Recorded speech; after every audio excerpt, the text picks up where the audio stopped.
News insight supported by उपकार चक्की fresh आटा खाएर त हेर्नुहोस्। कम्मर पाइप्स र फिटिङ टिकिरहन्छ चलिरहन्छ। स्वास्थ्य र शक्तिको लागि उपकार हनी।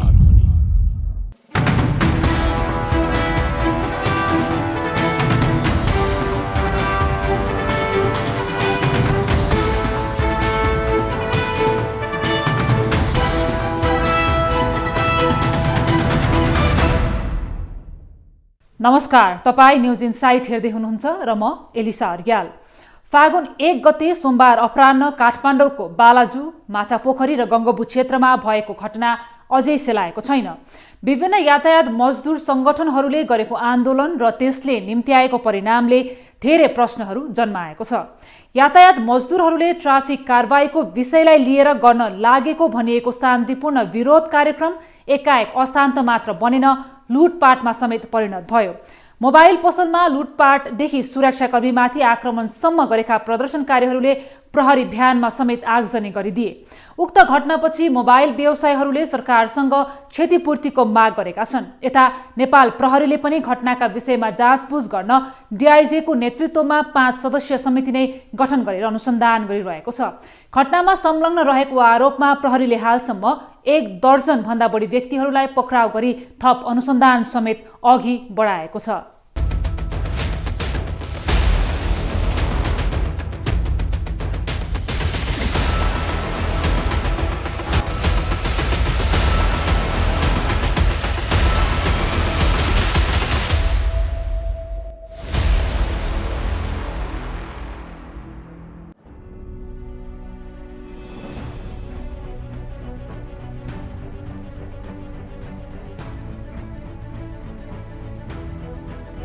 काठमाडौँको गङ्गबु क्षेत्रमा भएको घटनाका विषयमा चौतर्फी चासो र चिन्ता व्यक्त भएको छ। यातायात मजदुरले गरेको विरोध प्रदर्शनका क्रममा भएको क्षति, लुटपाट र प्रहरीका तर्फबाट भएका कमी कमजोरी बारे जाँचबुझ गर्न नेपाल प्रहरीले डिआइजीको नेतृत्वमा एउटा समिति नै गठन गरेको छ। घटनाबारे छानबिनका लागि प्रहरी प्रधान कार्यालयले प्रहरी नायब महानिरीक्षक डिआइजी मसउद आलम खाको नेतृत्वमा 5 सदस्यीय छानबिन समिति गठन गरेको हो।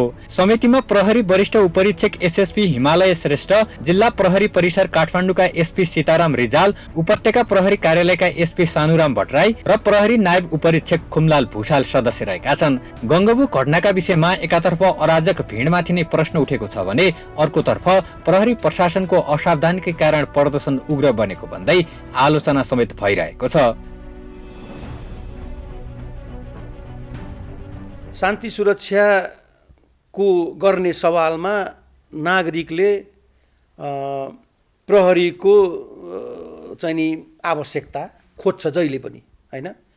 र यस मानेमा जनताको धनजनको सुरक्षा गर्ने महत्त्वपूर्ण जिम्मेवारी प्रहरीको काँधमा छ। हामीले यसरी बुझ्न सक्छौँ।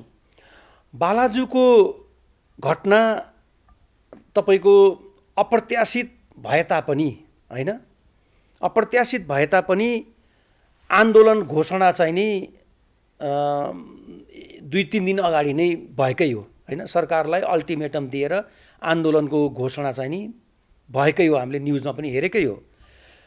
आन्दोलनलाई आफ्नो पकडमा राख्नको लागि र आन्दोलनकै कारणले गर्दा शान्ति सुरक्षाको अवस्था नबिथोलियोस् भन्ने हेतु प्रहरीले आफ्नो सुरक्षात्मक रणनीतिहरू बनाएको हुन्छ, हैन?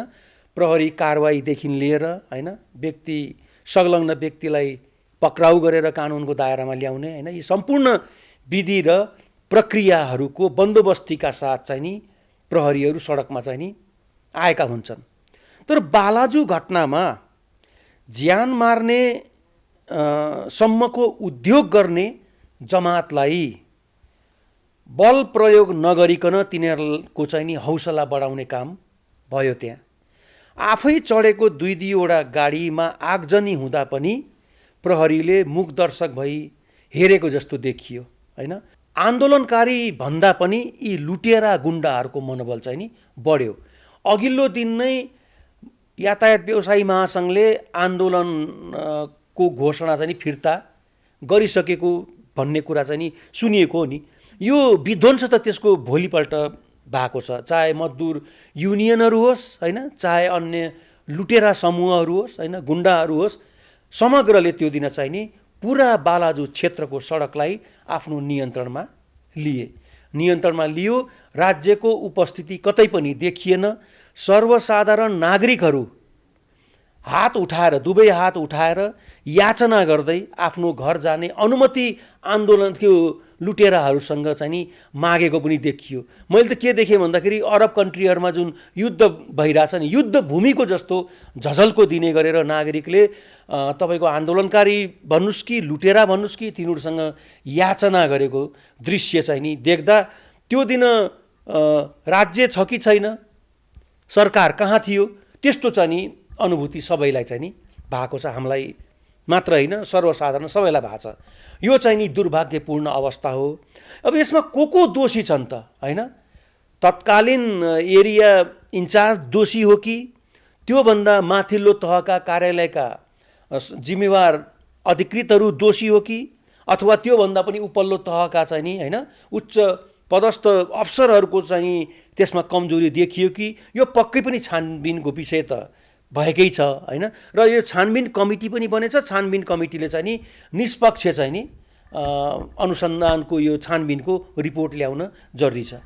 जस्तै हामीले बालाजु घटनाकै कुरा गर्ने हो भने दिनभरि जसो नै त्यहाँ अब ढुङ्गा मुढादेखि लिएर सबै कालका अब रणभूमिमै परिणत भइसकेका थियो। अब यात्रुहरूलाई हिँड्न पनि अप्ठ्यारो, बस तेर्साउनेदेखि लिएर सबै कामहरू भइरहँदाखेरि हामीले विगतमा पनि आन्दोलनहरू देखेकै हौँ, सडकका आन्दोलनहरूमा। त्यसमाथि प्रहरी फोर्सहरू चाहिँ एकदम तैनात अवस्थामा रहेको पनि हामीले देखिरहँदाखेरि बालाजु एरिया जहाँनिर सबै ठाउँको मानिसहरूको उपस्थिति हुन्छ, सबै समूहको, त्यसमाथि बस पार्क पनि छ, त्यहाँबाट रात्रिकालीन बसहरू सञ्चालन हुने ठाउँमा चाहिँ अब मानिसहरूले बालाजु छिर्ने भन्ने बित्तिकै एउटा त्रासको माहौलमा छिर्नुपर्ने अवस्था चाहिँ बालाजु घटनाले सृजना गरेको छ कि छैन?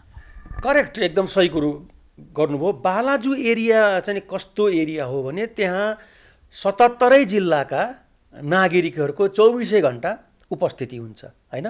व्यापारको सिलसिलामा होस् कि अथवा चाहिँ आवत जावत गर्नको लागि होस् कि होइन, 77 जिल्लाको चाहिँ नि व्यक्तिहरूको बालाजु क्षेत्र र रिङ रोडका केही एरियाहरू छन् जुन चाहिँ नि अलिकति संवेदनशील छन्। त्यस्ता एरियाहरूमा 77 जिल्लाका बासिन्दाहरूको उपस्थिति हुन्छ होइन।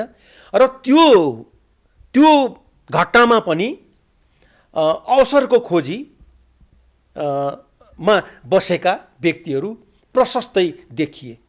किन देखिए भन्दाखेरि लुट्न गएको व्यक्ति के अरे पहाडी जिल्लामा जाने यात्रु पनि भएको चाहिँ नि देखिया छ होइन, पाइया छ, सुनिया छ। त्यसले गर्दा सम्पूर्ण चाहिँ नि क्षेत्रका व्यक्तिहरू, चाहे यात्री होस्, चाहे बेरोजगार होस्, चाहे गुन्डा होस्, चाहे लुटेरा होस्, सबै वर्ग समूहका व्यक्तिहरूको त्यहाँ चाहिँ नि लुट्ने कर्ममा सहभागिता देखियो र चाहिँ तोडफोड र गाडी आगजनी गर्ने काममा पनि संलग्न भएको देखियो। अब यस्तो बेला तपाईको यो अवस्था आउन सक्छ भन्ने पूर्वानुमान नै चाहिँ नि गरेको देखिएन। गरेको भए त सूचना इन्टेलिजेन्स डेभलप गरे खोइ।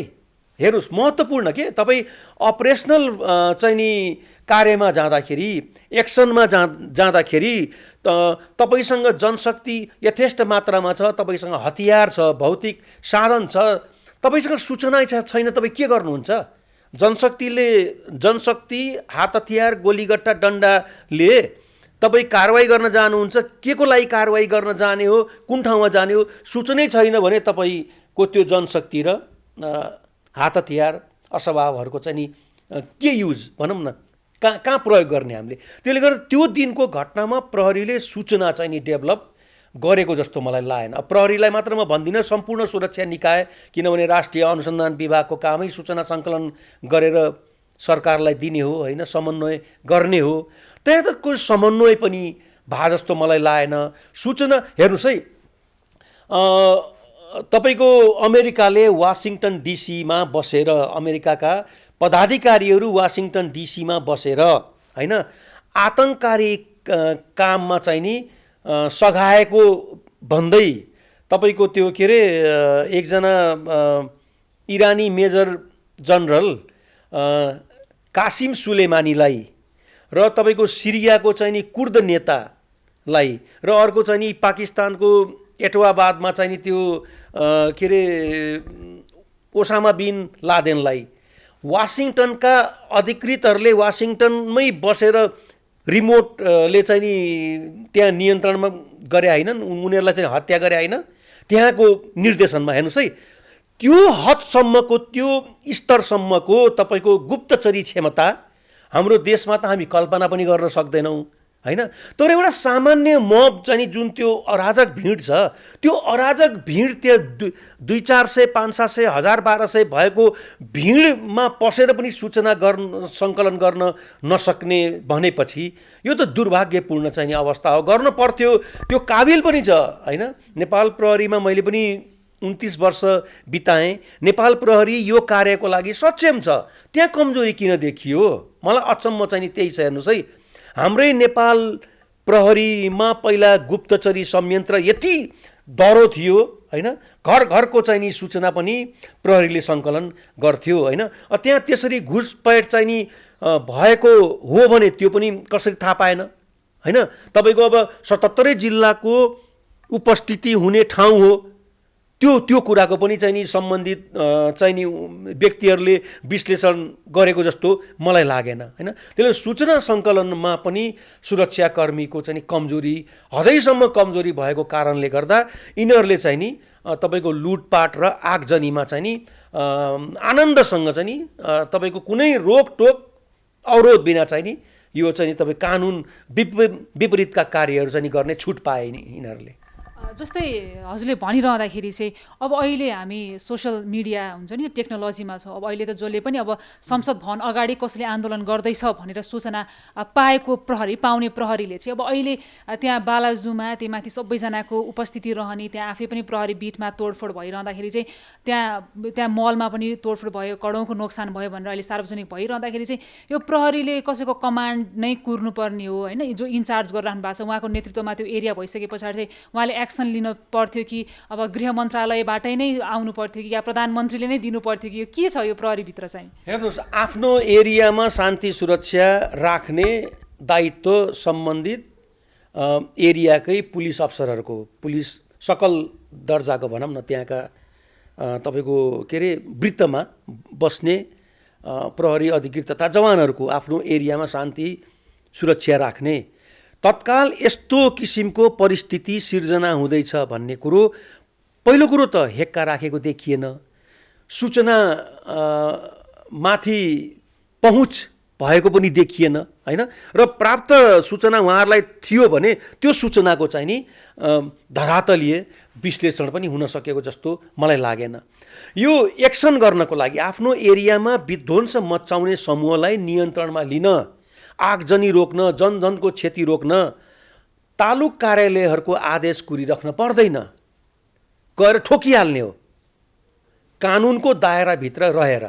र हामीले भिड नियन्त्रण गर्न जाँदा हाम्रो एउटा नीति के हुन्छ भने एउटा मापदण्ड हामी के चाहिँ नि जहिले पनि अपनाएका हुन्छौँ भने सकभर भौतिक तथा मानवीय क्षति कम होस् होइन।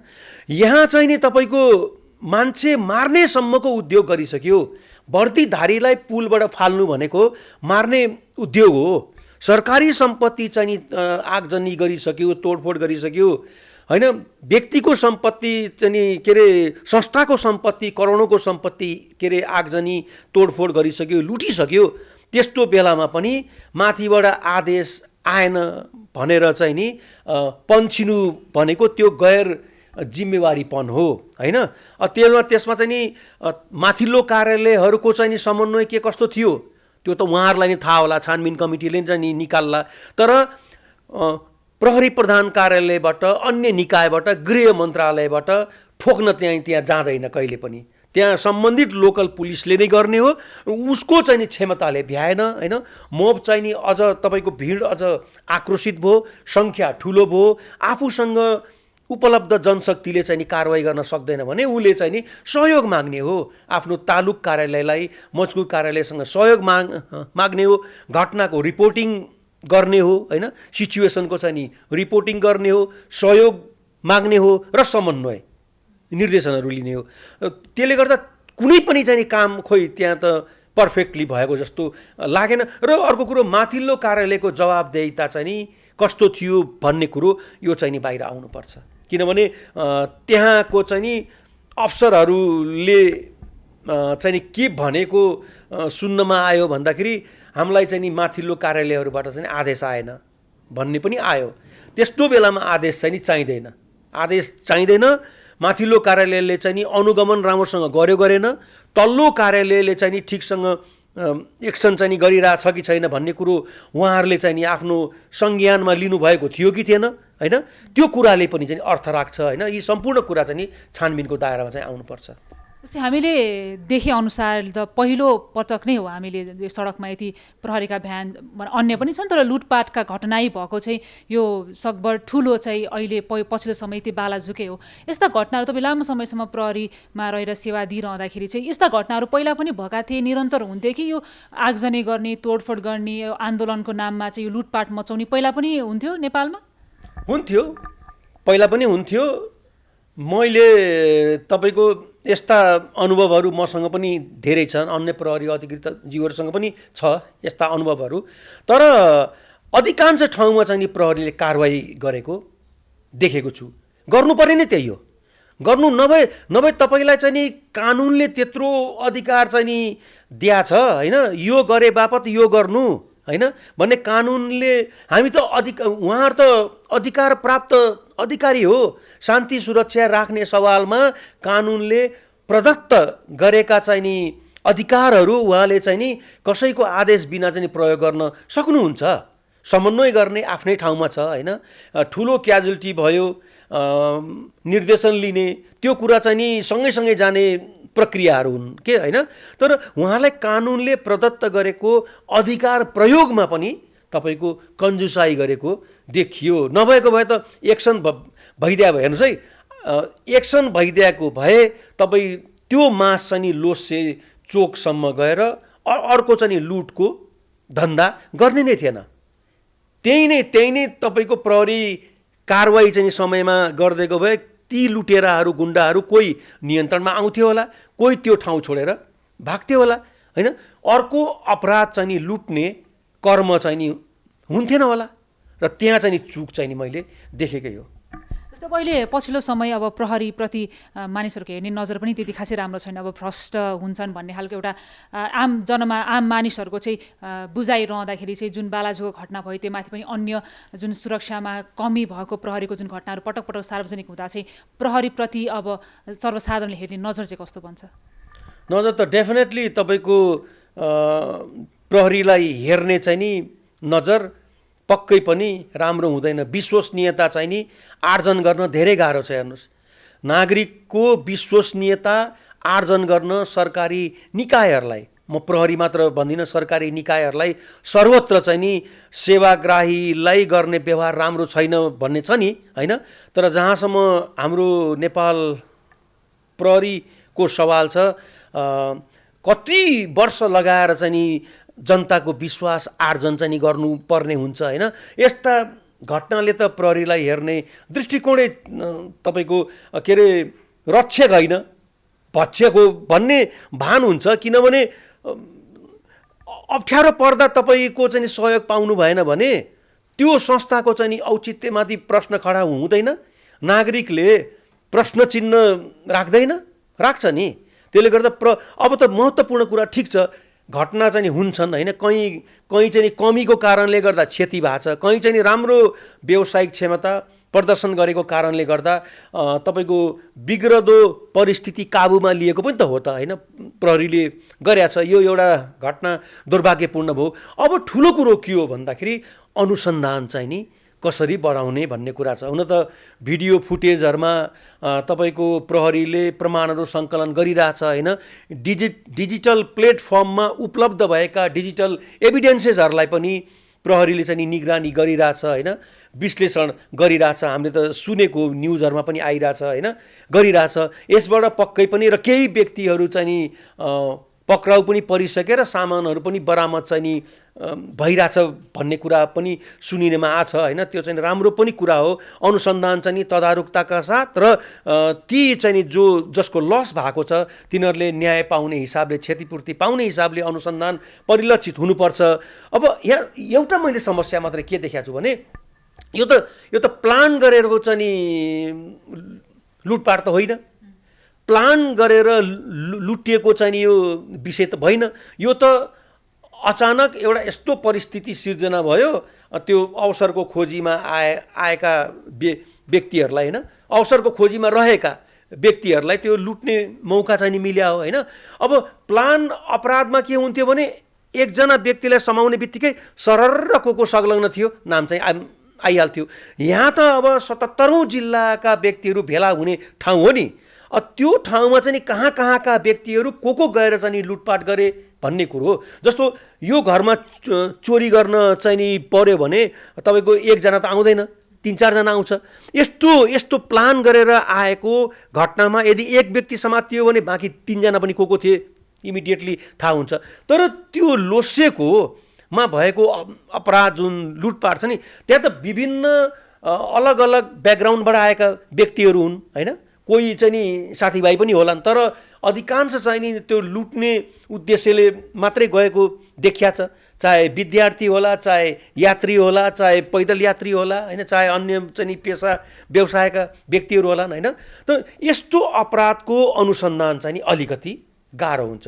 प्लान योजनामा गरेको अपराध र यस्तो चाहिँ नि अपराधमा व्यक्ति पक्राउ र सामानहरू रिकभरीको केसमा चाहिँ नि प्रहरीले अलिक ठुलै मेहनत चाहिँ नि गर्नुपर्ने। ट्राफिकको काम भनेको त बढीभन्दा बढी समय चाहिँ नि सडकलाई दिनु हो नि। जति तपाईँ सडकमा वर्दी लगाएर उभिनुहुन्छ त्यति तपाईँले प्रभावकारी रूपले चाहिँ नि ट्राफिक व्यवस्थापन मिलाउन सक्नुहुन्छ होइन। तल्लो तहका जवानहरूको भरमा ट्राफिक गरिरहेछन् उनीहरूले त। तपाईँलाई पनि थाहा छ नि, प्रतिकूल स्वास्थ्य अवस्थाको बीच पनि ट्राफिकले त गरिरहेछ होइन। तर अनुगमन र निगरानी मैले पटक्कै देख्दिनँ। हेर्नुहोस्, कार्यालयमा बसेर अनुगमन र निगरानी हुनै सक्दैन, किनभने अलि उपल्लो दर्जाको चाहिँ नि अधिकृतहरू सडकमा गयो भने त्यो प्रहरीको, त्यो ट्राफिक प्रहरीको मनोबल पनि त्यसै चाहिँ नि उच्च हुन्छ र चालकहरू पनि अलिकति जिम्मेवार, किनभने तल्लो र्याङ्कलाई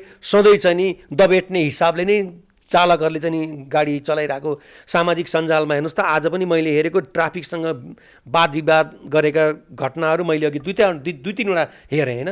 यस्ता प्रवृत्ति चाहिँ नि कम हुन्छ होइन। अर्को कुरो सरकारले महत्त्वपूर्ण चाहिँ नि ध्यान दिनुपर्ने कुरा मलाई के लाग्छ भने अब चाहिँ नि एउटै घरमा पनि 4-5 वटा सवारी साधन छ। हेर्नुहोस्, एउटै घरमा सवारी साधन त अब के भन्दाखेरि आवश्यकता होइन कि यो तपाईँको फेसन जस्तो र तपाईँको प्रतिष्ठाको विषय के।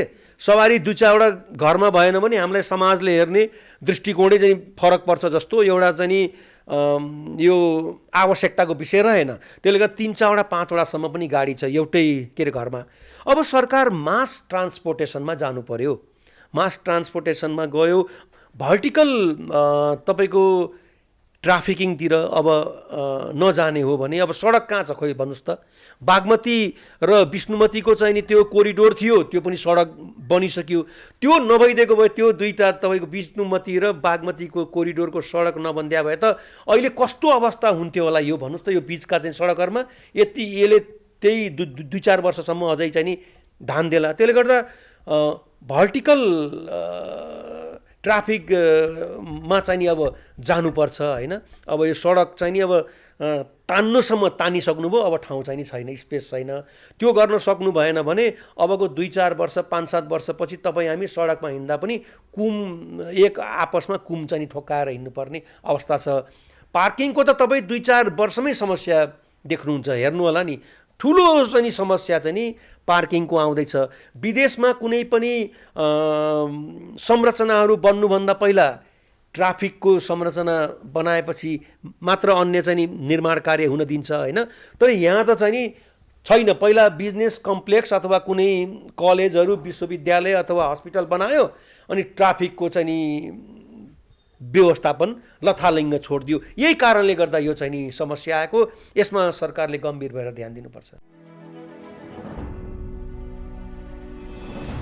प्रहरीले काठमाडौँको गङ्गबु क्षेत्रमा भएको आन्दोलनका क्रममा लुटपाटमा संलग्न भएकाहरूको खोजी गरिरहेको छ। यातायात मजदुरको आन्दोलनका क्रममा आक्रोशित भिड नयाँ बसपारको लोस्से महलमा प्रवेश गरेर मोबाइल लुटपाट सहित तोडफोडमा संलग्न भएको थियो। घटनामा संलग्न रहेको आरोपमा प्रहरीले केही व्यक्तिलाई पक्राउ गरी अनुसन्धान समेत अघि बढाएको छ। प्रहरी वृत्त बालाजु काठमाडौँबाट सुरक्षाको लागि खटिएका प्रहरी कर्मचारीहरू लिएर गएको बालाजु वृत्तको प्रहरी प्रमुख चढ्ने सवारी साधन 1 र बालाजु माछा पोखरीकै सिआरबी सवारी साधन 1 गरी दुईटा सवारी साधनमा क्षति भएको थियो र क्षति हुँदाखेरि सँगसँगै त्यही नजिकै भएको माछा पोखरी बिट समेत त्यहाँका यो हुलदङ्गाकारीहरूले ती बिटहरूलाई पनि आगजनी गरी क्षति पुर्याएको थिए र त्यही ठाउँमा बालाजु माछापोखरी चोकमै रहेको ट्राफिक आइल्यान्डलाई पनि ढलाइ क्षति पुर्याएको अवस्था थियो। त्यस पछाडि स्थितिलाई नियन्त्रणमा लिई सवारी साधनहरू बाटोमा तेर्साएर बाटो समेत अवरुद्ध गरेर संविधान कानुन बमोजिमको नागरिकका स्वतन्त्रपूर्वक हिँड्ने वातावरण जुन खलबलिएको अवस्था थियो त्यसलाई सुचारू गराइसके पछाडि त्यसमा त्यो वारदातमा संलग्न व्यक्तिहरूलाई सामाजिक सञ्जालमा पोस्ट गरेका विभिन्न फुटेजहरू विभिन्न व्यक्तिहरूले तथा सञ्चार माध्यमबाट पनि प्राप्त विभिन्न फुटेजहरूको माध्यमले एनालिसिस गरी हुलिया पहिचान समेत गरी खोजतलास गर्ने क्रममै 2 गते काठमाडौँ जिल्ला काठमाडौँ महानगरपालिका वडा नम्बर 6 बालाजु माछापोखरी आसपासका क्षेत्रबाट हामीले विभिन्न 6 जना व्यक्तिलाई नियन्त्रणमा लिएर आजै मुलुकी अपराध संहिता 2074 को परिच्छेद 26 को दफा 285 बमोजिम अपराधिक उपद्रव गर्न नहुने भन्ने छ। अपराधिक उपद्रव गरेको मुद्दा दायर गरिएको छ। गङ्गबु घटनाको विषयलाई लिएर मोबाइल व्यवसायीहरूले प्रधानमन्त्री पुष्पकमल दाहालसँग भेट गरेका छन्। मोबाइल व्यवसायी संघले गङ्गबु बसपारको लोस्से मलमा सञ्चालनमा रहेको मोबाइल पसलहरूबाट भएको मोबाइल ल्यापटप चोरी र संरचना तोडफोडबाट 8 करोड बराबरको क्षति भएको जानकारी गराउँदै क्षतिपूर्तिको माग समेत गरेका छन्। सरकारसँग उचित क्षतिपूर्ति र व्यवसाय पुनः निर्धक्क सञ्चालन गर्न सक्ने अवस्थाको प्रत्याभूतिका लागि आग्रह गरेका व्यवसायीहरूले अन्यथा देशभरबाट व्यवसायीहरूको आन्दोलन गर्ने चेतावनी समेत दिएका छन्। यता गङ्गबु घटनापछि प्रधानमन्त्री दाहालले घटनाको गम्भीर रूपमा अनुसन्धान गर्न सुरक्षा अङ्गका प्रमुखहरूलाई निर्देशन दिइसकेका छन्। प्रधानमन्त्री तथा मन्त्री परिषदको कार्यालयमा सुरक्षा अधिकारी सहितको बैठक राखेर प्रधानमन्त्री दाहालले घटनाको गहिरो अनुसन्धान गर्न र अन्यायमा परेकाहरूलाई न्याय पाउने गरी कारबाही अघि बढाउन निर्देशन दिइसकेका छन्।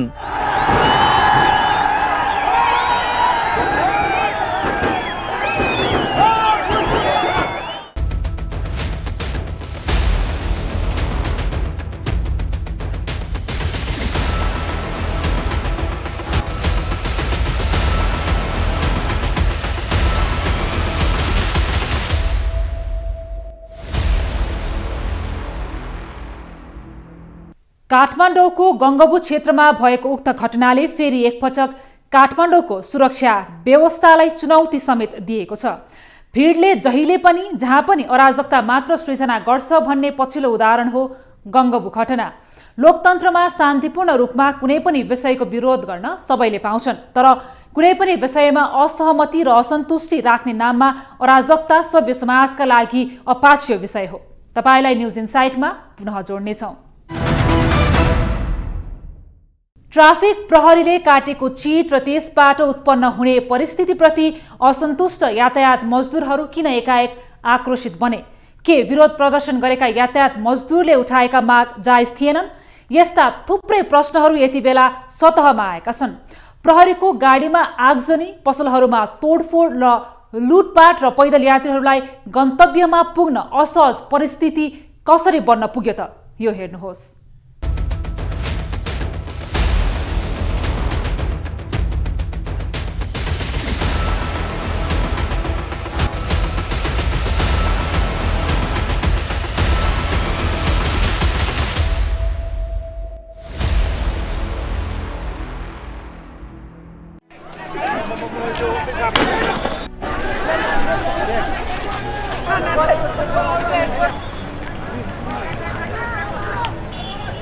फागुन 1 गते सोमबार दिउँसो काठमाडौँको गङ्गोबु नयाँ बस पार्क क्षेत्रमा यातायात मजदुर आन्दोलित बने। आन्दोलित बन्नुपर्ने विषय यातायात मजदुर र ट्राफिक प्रहरी बीचको भए पनि यो विषय त्यत्तिकैमा सीमित रहेन। यातायात मजदुरले ट्राफिक प्रहरीको कारबाही प्रक्रिया र बढाएको जरिमानालाई लिएर असन्तुष्टि जनाउँदै शान्तिपूर्ण विरोधको कार्यक्रम गर्ने भने पनि परिदृश्य फरक देखियो। यातायात मजदुरले विरोध कार्यक्रम गर्ने क्रममा नयाँ बस पार्क स्थित लोस्से महलका सञ्चालक र कर्मचारीसँग भएको विवादका कारण घटनाले नयाँ मोड लियो। नयाँ बस पार्क क्षेत्र क्षणभरमै ठूलो भिडमा परिणत बन्यो। दिउँसोबाट सुरु भएको विवाद अबेर रातिसम्म नै चल्यो। उक्त भिड नियन्त्रणका लागि खटिएका सुरक्षाकर्मीमाथि नै ढुङ्गामुढा प्रहार हुन थाल्यो।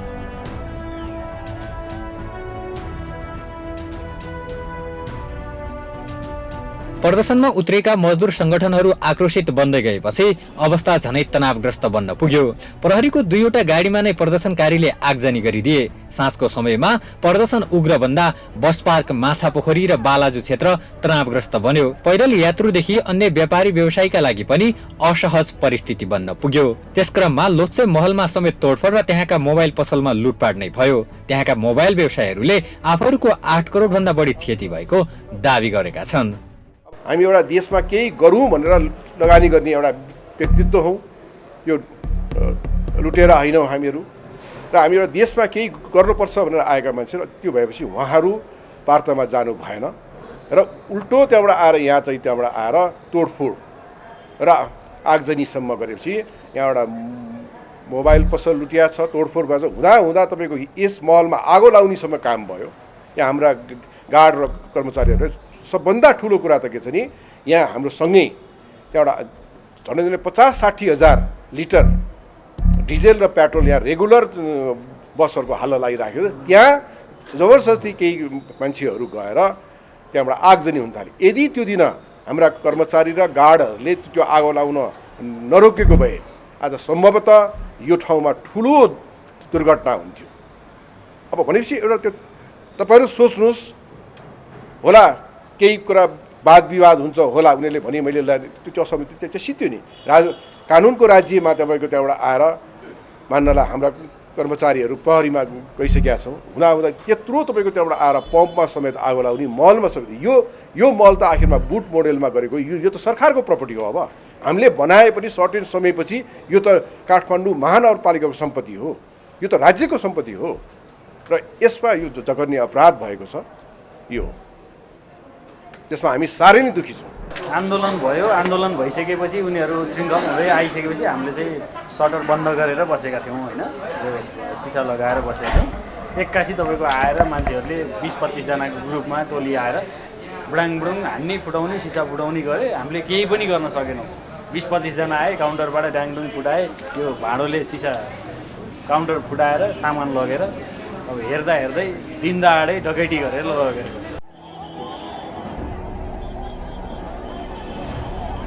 गङ्गोबु क्षेत्रमा भएको उक्त घटनाका क्रममा दर्जनौं सुरक्षाकर्मी र प्रदर्शनकारी समेत घाइते भएका छन्। यता यातायात मजदुरले भने घटनाको दोषी लोत्से महलका सञ्चालक र कर्मचारी भएको आरोप लगाइरहेका छन्। जस्तो ट्राफिक नियम भनेको चाहिँ अब ट्राफिकका त धेरै नियमहरू छन्, तर पछिल्लो चरणमा जुन यो जरिवानालाई जुन व्यापक रूपमा बनाइयो होइन, अब यो जरिवाना गर्ने एउटा छुट्टै निकाय छ नि त, त्यो निकायले गर्नुपर्नेमा ट्राफिक प्रहरीले आफ्नो मनोबली रूपमा रसिद छापेर जुन किसिमले चाहिँ 1500 जरिवाना लिने। अब तपाईँलाई उदाहरण दिउँ, करिब 2 अरब चान्चुन चाहिँ अहिले वार्षिक रूपमा चाहिँ ट्राफिकले जरिवाना उठाउने खालको जुन नीति बनायो, त्यसले गर्दा हामीलाई एउटा आक्रान्त बनायो एउटा कुरा। अनि अर्को कुरा के भने जुनसुकै मुद्दामा पनि चाहिँ कारबाही गरेर, कारबाहीको पनि त दायरा होला नि त, कानुनले त स्पष्ट गरे होला होइन। अति स्पष्ट गरेका कुराहरू भन्दा पनि विपरीत गएर चाहिँ जुन खालको कारबाही गरेर चालकहरू जुन निलम्बन, एक त हाम्रो देशमा दक्ष जनशक्ति यहाँ रहँदैन, विदेश जान्छ भने अब चाहिँ बल्ल उत्पादन गरेका चालकहरू छन्, लाइसेन्स चाहिँ वितरण प्रणाली चाहिँ एकदम कठिनाइ छ। अब बल्ल चाहिँ जो गरेर चालकहरू चलाउनु पर्यो, त्यसमा पनि चालकहरू दिनादिन कारबाही पऱ्यो भने त हाम्रो त सवारी साधनहरू त थन्के। अहिले यो पछिल्लो चरणमा पनि करिब 1000को हाराहारीमा चाहिँ चालकहरू निलम्बन परेका छन्। 259 जनाको त चाहिँ लिस्ट यहाँ विभागमै आइसकेको छ होइन निलम्बनको लागि। अब यसले गर्दा हाम्रो सवारी साधनहरू थन्किने अवस्था भए र अर्कोतिर चालकहरूले पनि रोजीरोटी नपाउने अवस्था भइसकेपछि हाम्रो चाहिँ अलिकति यो ट्राफिक सन्तुलनमा अलिकति चाहिँ बढी चाहिँ व्यवसाय र मजदुरमाथि चाहिँ अलिकति दमन भयो कि भन्ने किसिमले हामीले चाहिँ मुख्य मुद्दा चाहिँ त्यहीबाट चाहिँ आन्दोलनको इस्यु चाहिँ उठ्या हो। करोडौंको क्षति हुने गरी भएको गङ्गबु घटनामा प्रहरी प्रशासनमाथि पनि प्रश्न उठेको छ। प्रहरीका गाडीमा आगजनी, प्रहरी बीट पसलहरूमा भएको तोडफोड र लुटपाटका परिदृश्यले प्रहरी प्रशासनको भूमिका कमजोर देखिएको छ। यस्ता घटनाहरू आगामी दिनमा दोहोरिन नदिन प्रहरी प्रशासनदेखि सरोकारवाला निकाय गम्भीर बन्न आवश्यक छ।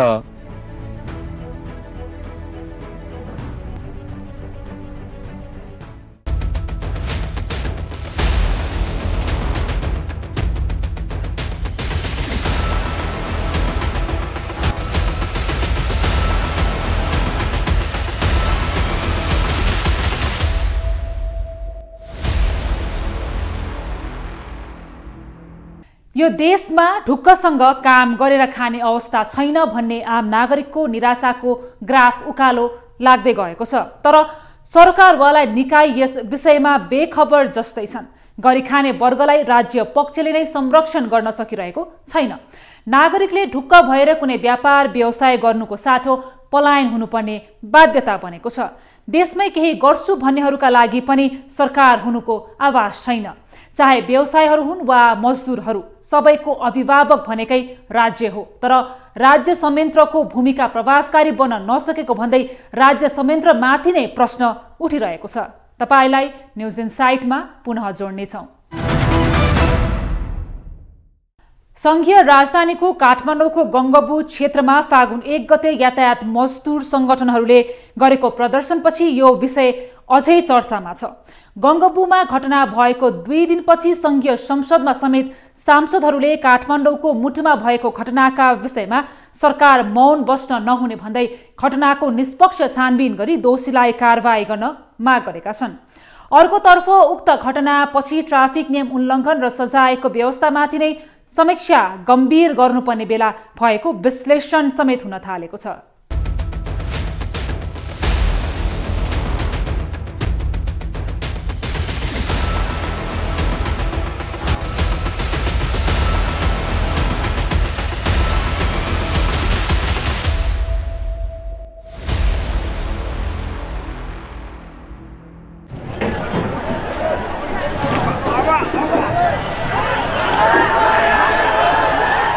गङ्गबु घटनाको विषयलाई लिएर प्रतिनिधि सभाको बैठकमा सांसदहरूले प्रश्न उठाएका छन्। बुधबारको प्रतिनिधि सभा बैठकमा सांसदहरूले गङ्गबुमा भएको घटनालाई सरकारले गम्भीरताका साथ लिनुपर्ने र दोषीमाथि कारबाही गरिनुपर्ने माग गरेका छन्। मजदुर आन्दोलनका नाममा लुटपाट भएको भन्दै सांसदहरूले व्यवसायीलाई सुरक्षाको प्रत्याभूति दिलाउन सरकारको ध्यानाकर्षण समेत गराएका छन्।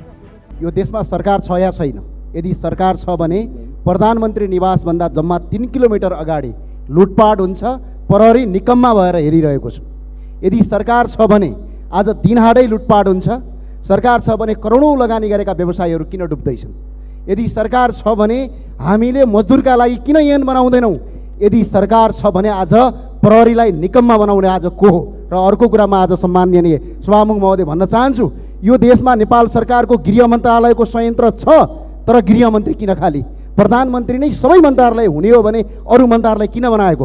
सबका सब प्रधानमन्त्रीलाई मन्त्रालय दिएर खाली गरे भइगयो नि। किनभने देशमा लुटतन्त्र हाबी भएको छ। लोकतन्त्रका नाममा लुटतन्त्र गर्न पाइँदैन। यो संसारका कुनै देशमा देखिने दृश्य जस्तो हिजो तपाईँको गङ्गबुमा देखियो, तिनलाई तत्काल कारबाही गरी अगाडि बढाइयोस् र गृहमन्त्री तत्काल नियुक्त गरियोस्। बालाजुको गङ्गबु क्षेत्रमा भएको आगजनी र लुटपाटबारे के भएको? गृहमन्त्रीलाई यो सदनमा घटनाको विवरण जानकारी गराउन माग गर्दछु। सदन बेखबर बस्न मिल्दैन। सभामुख महोदय मार्फत यो म ध्यानाकर्षण गराउन चाहन्छु। माछा पोखरीमा भएको अराजकताको बारेमा ध्यानाकर्षण गराउन चाहन्छु। असन्तुष्टि व्यक्त गर्न पाइन्छ, तर अराजक हुन पाइँदैन। व्यापारीहरू त्यसै त आर्थिक मारमा परेर विस्थापित हुँदैछन्, त्यसमाथि अमानवीय लुटपाट। दोषीहरूलाई सीसीटीभी र अन्य रेकर्डेड माध्यम हेरेर भए पनि कडाभन्दा कडा कारबाहीको माग गर्दछु। के राज्यले हामीलाई पनि विदेश जान भनेको हो? लोच्छे मलमा लुटिएका व्यवसायीहरूले आज बिहान मलाई सोधेको प्रश्न हो यो। सुनियोजित हिसाबले मजदुर आन्दोलनको नाममा गङ्गबु बस पार्कभित्र रहेको लोच्छे र कान्तिपुर मलमा तोडफोड गरिएको छ भने करोडौँको क्षति भएको छ। प्रहरी परिचालन प्रभावकारी नहुनुपर्ने क्षति भएको देखिन्छ। धन्न स्थानीयले नजिकैको पेट्रोल पम्प जलाउन रोकाए। कुनै पनि राजनैतिक आग्रह नराखी यस घटनाका योजनाकार र सहभागीलाई तुरन्त कारबाहीको दायरामा ल्याइयोस्। व्यवसायीलाई आवश्यक क्षतिपूर्ति र निर्धक्क व्यवसाय गर्न सक्ने वातावरण बनाउन सरकारको म ध्यान आकर्षण गर्न चाहन्छु। फागुन 1 गते गङ्गबुको नयाँ बस पार्कमा सुनियोजित प्रायोजित रूपमा जबरजस्त ढङ्गले तोडफोड, आगजनी र सम्पूर्ण व्यवसायहरूका सरसामान लुट्ने काम भएको छ। अहिलेसम्म सरकारले पीडितहरूलाई बोलाएर छलफल गरेको छैन। उल्टो जसले त्यो गलत काम गरेको छ, हरकत गरेको छ, उनीहरूकै कुरा सुनेर सरकारले निर्दोषलाई प्रहरी कस्टडीमा राख्ने काम गरेको सुन्नमा आएको छ। त्यसकारण म सरकारको सम्माननीय सभाज्यू मार्फत ध्यान आकर्षण गर्न चाहन्छु। तत्काल अपराधीहरूलाई जोसुकै हो, जुनसुकै तहका किन नहुन्, पार्टीसँग जोडिएका किन नहुन्, कारबाहीको दायरामा ल्याई पीडितहरूलाई उचित क्षतिपूर्तिको व्यवस्था गर्नको लागि हार्दिक आग्रह गर्छु।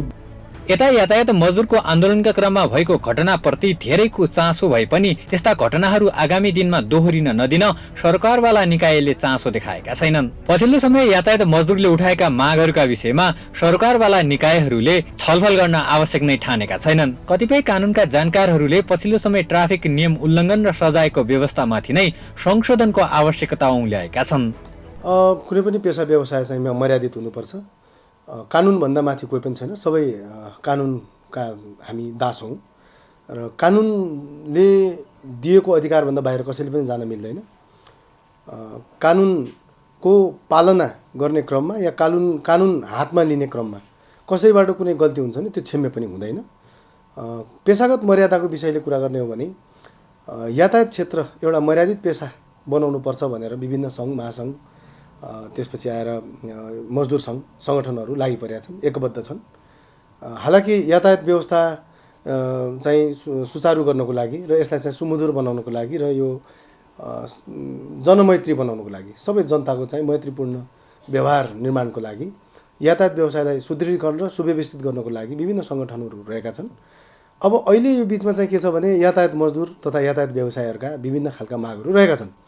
उहाँहरूको धारणा चाहिँ के रहेको छ भने यातायात मजदुर तथा यातायात व्यवसायहरूलाई चाहिँ कानुनको परिधिभन्दा बाहिर गएर ट्राफिक व्यवस्थापनले र चाहिँ यातायात व्यवस्था विभागले जुन कि गैर कानुनी किसिमले चाहिँ हामीलाई चाहिँ जुन किसिमको चाहिँ निलम्बन गर्ने या हाम्रो लाइसेन्स खारेजी गर्ने, पिक एन्ड ड्रपका समस्याहरूदेखि लिएर यातायात क्षेत्रमा काम गर्ने हामी श्रमजीवीले चाहिँ गरिखान पाएनौँ भन्ने उहाँहरूको माग रहेको अवस्थामा माग राख्न पाउनु संवैधानिक अधिकार हो, सङ्गठन गर्न पाउने पनि संवैधानिक अधिकार हो। नेपालको संविधानले चाहिँ गणतान्त्रिक नेपालको संविधानले चाहिँ यी कुराहरूको परिकल्पना गरेको छ। यस्तो स्थितिमा चाहिँ यातायात क्षेत्रको ती मागहरू सम्बोधन गर्ने क्रममा, ती मागहरूको विषयमा आवाज उठाउने क्रममा व्यवसाय तथा मजदुर साथीहरूले जुन किसिमको चाहिँ यो जुलुस तथा यो जुन स्ट्राइकको अस्ति गरे, यो गर्ने क्रममा जुन किसिमको चाहिँ हामीले आम सञ्चार जगत तथा पत्र पत्रिकाबाट थाहा पाएको कुरा के भने त्यहाँ चाहिँ घुसपैठ भयो वा चाहिँ एक किसिमको चाहिँ आपराधिक गतिविधिहरू पनि, उच्छृङ्खल गतिविधिहरू पनि त्योभित्र भयो। हेर्नुहोस्, संविधान र कानुनले अमन चयनको कल्पना गर्दछ र समाजमा शान्ति व्यवस्थाको कायम हुनुपर्छ भन्ने कुरालाई कल्पना गर्दछ। अब अमन चयन र शान्ति सुव्यवस्थालाई खलबल नपुर्याई आफ्ना मागहरू एउटा चाहिँ डिसेन्ट तरिकाले, एउटा भद्र तरिकाले सरकारसँग माग गर्ने र विभिन्न प्रारूपका आफ्ना कार्यक्रमहरू, विज्ञप्तिहरू तथा विरोध सभाहरू गर्ने अधिकार सबै आम नेपाली नागरिकलाई छ। यस्तो स्थितिमा चाहिँ यी विरोध सभाहरू, यी विरोध कार्यक्रमहरू चाहिँ कस्तो उच्छृङ्खल खालको हुनु हुँदैन, त्यो अमानवीय पनि हो र त्यो चाहिँ कस्तो भने समाजलाई राम्रो चाहिँ सकारात्मक सन्देशहरू पनि त्यसले दिँदैन, जसले गर्दा माग्नुपर्ने माग पनि ओझेलमा पर्न सक्छ। जुन विषयको लागि चाहिँ आन्दोलन गरिएको त्यो आन्दोलनको चाहिँ मागहरू पनि ओझेलमा पर्न सक्ने सम्भावना रहन्छ। कुरा के छ भने कुनै पनि हामीले चाहिँ के गरौँ भने चाहिँ दण्डबाट या जरिवाना वा दण्डको श्रृङ्खलाबाट कुनै पनि राज्यले चाहिँ गौरवान्वित हुनुपर्ने अवस्था होइन। हामीले यो वर्ष यति दण्ड जरिवाना असुल उपर गऱ्यौँ, हामीले यो वर्ष यति चाहिँ कर असुली गऱ्यौँ भन्ने कुरा चाहिँ एउटा सकारात्मक कुरा होला। तर दण्ड जरिवानाबाट चाहिँ हामीले जरिवाना असुली गऱ्यौँ भन्ने कुरा चाहिँ राज्यले गरिमा गर्ने या त्यसमा चाहिँ त्यसको स्तुति गान गर्नुपर्ने म देख्दिनँ। किनभने दण्ड जरिवाना भनेको नागरिकले या राज्यमा रहेका व्यक्तिले गरेका चाहिँ दण्डित क्रियाकलापबाट उठाइएका ती दस्तुरहरू हुन्। त्यो श्रृङ्खला निर्माण गरेर हामीले एउटा सभ्य समाजको कल्पना चाहिँ गर्न सक्दैनौँ। सम्भवतः यातायात व्यवसायले पनि दण्डमाथि दण्ड, जरिवानामाथि जरिवाना र चर्को जरिवाना, अधिकतम जरिवाना जुन हामीलाई गरिएको छ, यसबाट चाहिँ राज्यले गौरवान्वित हुने र हामीले दण्डित हुने यो व्यवस्थाको अन्त्य गर्नुपर्छ भन्ने कुरा चाहिँ मलाई जायज नै लागेको छ। तर के छ भने अब यो के छ भने दैनिक यो जुन हजारौँ सङ्ख्यामा चाहिँ जुन हाम्रो सवारीको चाप रहेको छ, यस्तो स्थितिमा चाहिँ यी उल्लङ्घनकर्ताहरूलाई, यी सवारी नियमका चाहिँ उल्लङ्घनकर्ताहरूलाई चाहिँ उल्लङ्घनकर्ताहरू चाहिँ नरम तरिकाले हेरिने हो र चाहिँ दण्ड या जरिवाना नै नगर्ने हो भने त्यसले दुर्घटना त फेरि निम्त्याउन सक्छ, त्यसले अझ विकराल स्थिति ल्याउन सक्छ। त्यस कारणले गर्दाखेरि दण्ड र जरिवानाको पनि एउटा नीति हुनुपर्छ, कतिसम्म गर्ने, कसरी गर्ने भन्ने कुरा हो। त्यसैले दण्ड जरिवाना चाहिँ चर्को गर्नुपर्छ भन्ने राज्यको अवधारणा पनि ठिक होइन, तर दण्डै गर्नु हुँदैन भन्ने कुरो पनि ठिक हो जस्तो मलाई लाग्दैन। यस्तो हेर्नुहोस्, यसमा मनोवैज्ञानिक कुराहरू के छन् भने एउटा सवारी तथा चाहिँ यो यातायात मजदुरहरू तथा यातायात व्यवसायहरू दण्ड जरिवाना लगायत आफूलाई भएको चाहिँ जुन नेपालको चाहिँ सवारी यातायात ऐनको चाहिँ दफा 60 र नियमावली 23 क बमोजिमको कसुरमा यदि हामीलाई दण्डित गरिएको या जरिवाना तिराएको हो भने हामी त्यसमा स्वाभाविक रूपमा लिन्छौँ। तर त्योभन्दा बाहिर गएर चाहिँ हाम्रा सामान्य गल्तीलाई चाहिँ के गर्यो भने नजरअन्दाज गरिकन चाहिँ के भने हाम्रा सामान्य गल्तीलाई पनि असामान्य ठहराइकन जुन किसिमले हामीलाई चर्को दण्ड जरिवाना गरिएको छ र हामीलाई चाहिँ हाम्रो लाइसेन्सै खारेज गरेर हाम्रो चाहिँ जुन पारिवारिक चाहिँ हातमुख जोड्न नै हामीलाई चाहिँ जुन अप्ठ्यारो परेको छ, हाम्रो परिवार नै चाहिँ भत्किने अवस्थामा पुगेको छ, हामी ह्यान्ड टु माउथको लागि चाहिँ हातमुख जोड्न चाहिँ हामीलाई चाहिँ अप्ठ्यारो परेको छ भन्ने कुराले उहाँहरूको मर्म र भावनालाई हामीले हेर्ने हो भने यो आन्दोलनको भित्री कारण चाहिँ एउटा मनोवैज्ञानिक कारण के भने हामीले त गरी खानै नपाउने भयौँ होइन भन्ने कुराले उहाँहरू आन्दोलित हुनु त्यो नाजायज कुरो होइन, त्यो जायज नै हो है। तर अब यातायात व्यवसायहरू अहिले चाहिँ विभिन्न सङ्गठनमा पनि आबद्ध छन्, त्यसका विभिन्न प्रशिक्षण कार्यक्रमहरू पनि हुन्छन्। अब जहाँसम्म मलाई यो आन्दोलनको कुरा यहाँले सोध्नुभयो, यो आन्दोलन चाहिँ विशुद्ध यातायात मजदुर यातायात व्यवसायीबाट त्यो आन्दोलन नभएको त्यो घटना चाहिँ उहाँहरूले नै गरे हो जस्तो मलाई लाग्दैन। बरु त्यो आन्दोलनलाई चाहिँ तुहाउन या चाहिँ त्यो आन्दोलनलाई चाहिँ बिगार्न या त्यो आन्दोलनभित्र रहेका केही घुसपैठहरूले चाहिँ त्यस्तो गरिदिएको हुनसक्छ। त्यो एकदम अपराधिक क्रियाकलाप हो। त्यो अपराधिक क्रियाकलापमा राज्यले क्षमा दिनुपर्ने म केही पनि देख्दिनँ। हेर्नुहोस्, चिट काटिने कुरा भनेको चाहिँ डे टु डे अब के छ भने यो यातायात व्यवस्था चाहिँ व्यवस्थित तरिकाले सञ्चालन गर्नको लागि एउटा चाहिँ नसिहतको रूपमा, एउटा सचेतनाको रूपमा अब यस्तो नगर है भनेर अलिकति जरिवाना गऱ्यो भने आफ्नो चाहिँ एउटा आम्दानीको अंश काटिने सम्भावना रहने भएकोले व्यवसायी वा मजदुर चाहिँ यसमा हेक्का राखोस्, हेलचक्राइ नगरोस् या लापरवाही नगरोस् भन्ने किसिमले चाहिँ ऐनले या नियमले होइन यो चाहिँ के भने जरिवानाको व्यवस्था गरेको हो। त्यसलाई चाहिँ हामीले अन्यथा लिन मिल्दैन। तर के छ भने त्यो जरिवाना चर्को पनि हुनु भएन भन्ने उहाँहरूको माग पनि रहेको छ। यस्तो स्थितिमा चाहिँ के छ भने दण्ड जरिवानाले मात्र यसलाई चाहिँ कन्ट्रोल गर्ने होइन। जस्तो यसमा चाहिँ के छ, खारेजीको कुरो पनि गरिएको छ, लापासे गरिकन मापासे गरिकन, जस्तै लापासे लागु पदार्थ सेवन तथा मादक पदार्थ सेवन जस्ता कुराहरू जो चाहिँ एउटा सवारी जसले चाहिँ चालक छ त्यो चालकको आफ्नो जीवन मात्र होइन, उसले चलाएको सवारी साधनबाट उबाट भएको लापरवाही हेलचक्राइ होइन बाट चाहिँ अन्य सर्वसाधारणको पनि जीव ज्यानमाथि चाहिँ खतरा हुनसक्छ। फेरि के भने यो सवारी यातायातमा चाहिँ के छ भने बढी हुने भनेको अनरिपेरेबल लस भनौँ न। अब भनेको चाहिँ जसलाई चाहिँ हामी पुनर्जीवन दिन सक्दैन। हेर्नुहोस्, मान्छेको जीवन एकचोटि गएपछि फर्केर आउँदैन। त्यसलाई चाहिँ हामी सेन्सिटिभ अफ द लाइफ भनौँ न, एउटा जीवनको संवेदनशीलता र मानवताको चाहिँ के भन्छ सर्वोच्चता भएको हुनाले जीवन र प्राण जस्तो चाहिँ एउटा चाहिँ संवेदनशील चिजमा यो प्राण जस्तो चिज चाहिँ कसैको लापरवाही हेलचक्राइले चाहिँ घट्न सक्ने दुर्घटनाबाट चाहिँ बचाउनको लागि ऐन नियमले विभिन्न व्यवस्थाहरू गरेका छन् होइन। अब यसमा चाहिँ यस्ता चाहिँ क्राइम जसले चाहिँ यो पटक पटक दोहोऱ्याउँछ, लागु पदार्थ सेवन गरेर, मादक पदार्थ सेवन गरेर यस्ता खालका चाहिँ गतिविधिहरू गरेर चाहिँ जसले गर्छ उसको लाइसेन्स पनि खारेज गर्न सकिने व्यवस्था चाहिँ ऐनले परिकल्पना गरेका छ। अब यसलाई चाहिँ हामीले अन्य अर्थमा लिनु हुँदैन होइन। अब अत्यधिक भार बोकाउने होइन, छतमादेखि लिएर चाहिँ अहिले हामीले हेर्दाखेरि यातायात सवारीको अवस्थाले हेर्ने हो भने तपाईँको चाहिँ ओभरलोडका कारणले गर्दाखेरि बाउन्स ब्याक भएर चाहिँ पछाडि फर्केर गाडीहरू बढी एक्सिडेन्ट भएका कुराहरू पनि हामीले सुनिरहेका छौँ। यस्तो स्थितिमा चाहिँ के छ भने यी मानव जीवनको चाहिँ जीवन रक्षार्थ होइन, जीवन बचाउनको लागि त्यो संवेदनशील लाइफ भनौँ न, कहिले नफर्किने एकदम अजम्बरी होइन नि त। हाम्रो जीवन त कस्तो छ भने एकदमै सेन्सिटिभ छ नि त। मरेपछि फर्किन नि मान्छेको जीवन फलाम पो, बरु के छ कुचिएपछि पछि आएर फेरि चाहिँ नयाँ स्वरूपमा ढालेर बनाउन सकिन्छ। तर मानव जीवन अपाङ्गता हुनसक्छ होइन, दीर्घकालको रूपमा चाहिँ उसको शरीर विकलाङ्ग हुनसक्छ आँखा जान सक्छ, ज्योति जान सक्छ। त्यस कारणले एउटा संवेदनशील उसँग चाहिँ जोडिएको हुनाले, जीवनसँग जोडिएको हुनाले, रोड र जीवन त सँगसँगै हिँड्छ नि, त्यसले गर्दाखेरि यसलाई व्यवस्थित गर्नुपर्छ भनेर चाहिँ खारेजीका व्यवस्था पनि ऐनको दफा 60ले 23 कले यस्ता व्यवस्थाहरू गरेका छन्। तर अब यी कुराहरूलाई हेक्का राखेर गर्दा गर्दै सामान्य केही भुलचुक त्रुटि हुन्छ भने सामान्य भुलचुकको चाहिँ सामान्य चाहिँ जरिवानाहरू हुनुपर्छ भन्ने हाम्रो मान्यता हो। यसमा चाहिँ यस्तो छ, हेर्नुहोस्, अहिले हाम्रो चाहिँ सवारी सडक त्यही पुरानो छ। अब सवारी साधनहरू नयाँ नयाँ ब्रान्डका, नयाँ नयाँ मोडलका, नयाँ नयाँ कम्पनीका, नयाँ नयाँ वर्षका निर्माण भएर आइराखेका छन्। यस्तो स्थितिमा चाहिँ के छ भने अब यी सवारीलाई व्यवस्था गर्न जस्तो नयाँ कुरा पठाओ जस्ता कुराहरू आएका छन्। अब के इनड्राइभ भन्ने कुराहरू आएका छन् होइन। अब निजी सवारीले पनि भाडाका कामहरू गरिराखेका छन् होइन। अब यात्रु ओसार पसार गर्ने सवारी एउटा होला। अब मैले त सुनिराखेका छु कति एम्बुलेन्स चालकहरू पनि अहिले चाहिँ लापसे तथा मापसेमा परिराखेका छन् होइन। अब त्यसपछि आएर तपाईँको चाहिँ बसका ड्राइभरहरू, स्कुल बसका चाहिँ एउटा बच्चा बालबालिकाले बोक्ने, अब मैले अस्तिको चाहिँ ट्राफिक प्रहरीको रिपोर्ट त्यहाँ ड्याई साहबहरूले प्रस्तुत गर्नुभएको थियो सचिवालय स्तरीय मिटिङमा। मैले त्यो मिटिङ पनि एटेन्ड गरेको थिएँ। त्यसमा मैले देखेँ चाहिँ के भने बालबालिका बोक्ने स्कुल बसका ड्राइभर पनि मापसेमा चाहिँ मादक पदार्थ सेवन गरेको चाहिँ हामीले देख्यौँ। यो भनेको हेर्नुहोस् एकदमै जिम्मेवार हो है। सडक भनेको एकदम जिम्मेवार, एकदमै सेन्सिटिभ संवेदनशील क्षेत्र हो। त्यहाँ चाहिँ कसैको जीवन जान सक्छ है। यो कुरालाई एकदमै दिलमा दिमागमा राखेर चाहिँ गर्नुपर्ने भएको हुनाले अहिले चाहिँ यातायातमा चाहिँ क्षेत्रमा ठुलो विकास भएको छ। जस्तो अब गाडीहरूको क्यालिबर सिसीहरू एकदम बढिराखेको छ है। अब स्पिडमा चाहिँ गुड्ने गाडी बाइकहरू आछ, ठुलो साउन्ड भएका सवारी ध्वनि ठुलो भएका चाहिँ सवारीहरू आइराखेका छन्, विलासिताका सवारीहरू आइराखेका छन्। अब सडक यही हो, त्यसको स्पिड बढी छ भने अब कस्ता सवारी कस्ता सडकमा गुडाउने होइन। अब पिक एन्ड ड्रपका कुराहरू छन्, कहाँ अब झर्नुपर्ने मान्छे। अब हेर्नुहोस् त, यहाँले चाहिँ पिक एन्ड ड्रपको कुरा गर्ने हो भने अब अहिले राजधानी मात्रै, राजधानीको हो त देशैभरिको हामीले चाहिँ चर्चा गरिराखेको बेलामा अहिले राजधानीलाई केन्द्र बनाएर हेर्ने हो भने अब प्रदर्शनी मार्गमा ओर्लिनुपर्ने मानिस चाहिँ अब गएर चाहिँ के अरे सुन्दारामा गएर ओर्लिनुपर्ने हुन्छ। यत्रो एउटा चाहिँ एउटा फन्को हाल्नुपर्ने स्थिति छ।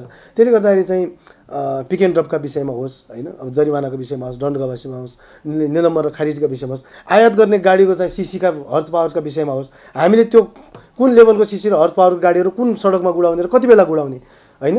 अब त्यसपछि आएर यी विभिन्न लापरवाही र हेलचक्रापूर्वक चलाइरहेका गाडीका दण्ड जरिवानाका विषयमा, जरिवाना निर्धारणका विषयमा होस्, यस्ता कुराहरूमा चाहिँ हेक्का राखेर मेरो विचारमा चाहिँ ओभरअल एकचोटि चाहिँ ऐन होइन, नियमावली 2054 सालमा बनेको हो भनेपछि ऐन पनि त्यस्तै किसिमको चाहिँ पुरातन किसिमले चाहिँ परिमार्जित हुँदै आएको छ भने एकचोटि यसलाई ओभरअल गर्नुपर्ने चाहिँ म देख्छु। नेपालको संविधानको धारा 16ले चाहिँ के भन्छ, right to life with dignity भनेको छ। त्यो भनेको सम्मानित जिन्दगी जिउन पाउने हरेक नेपाली नागरिकलाई, चाहे त्यो सवारी चालक होस् चाहे त्यो रोडमा बसेको ट्राफिक होस्, यो दुवैजना सम्मानित छन्, दुवै पक्ष सम्मानित छन् होइन। हाम्रो नेपालको संविधानले पेसा कोही ठुलो कोही सानो भनेर भनेको छैन। त्यस कारणले गर्दाखेरि हामी सबै नागरिक अभिनन्दित छौँ। नेपालको गणतान्त्रिक संविधानले भनेको धारा 16ले चाहिँ हामीलाई सम्मानपूर्वक बाँच्न पाउने अधिकार दिएको हुनाले अब यो प्राविधिक रूपमा या व्यक्तिगत रूपमा मनोवैज्ञानिक रूपमा कुनै कारणले कोही कसैलाई दुःख दिने, कसैलाई चाहिँ दुःख या झाल दिने भन्ने कुरा त आफ्नो ठाउँमा छ होइन। सामान्यतया अब हामीले बुझ्या त नेपालको संविधान, नेपालको कानुन ऐन नियमलाई टेकेर गर्ने हो। त्यस कारणले गर्दाखेरि मलाई चाहिँ के लाग्छ भने हरेक पेसामा रहेका, चाहे त्यो ट्राफिक पेसामा, प्रहरी पेसामा रहोस् या चाहिँ सवारी चालक मजदुर पेसामा रहोस् होइन, या सवारी चाहिँ व्यवसायी होस् या मजदुर होस्, सबै सम्मानित र सबै चाहिँ सम्मान बराबर रूपमा पाउनुपर्छ भन्ने मेरो मान्यता हो।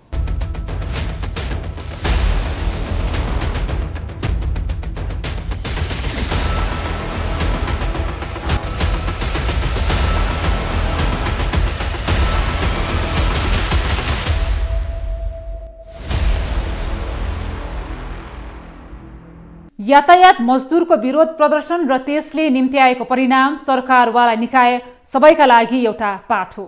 अराजक र आक्रान्त भिडभाड समस्याको समाधान होइन, समस्यालाई जटिल बनाउन बल पुर्याउँछ। कुनै पनि सरकारका विषयमा समर्थन र विरोध गर्ने छुट सबैलाई छ, तर त्यसका नाममा अरू कसैलाई दुःख दिन कदापि मिल्दैन र यस्ता घटनाहरू दोहोरिन दिनु हुँदैन। त्यसका लागि पनि राज्य प्रशासन सधैँ चनाखो बन्न जरुरी छ। आजलाई बिदा दिनुहोस्। तपाईलाई न्युजसँग जोडिरहनेछौँ। नमस्कार।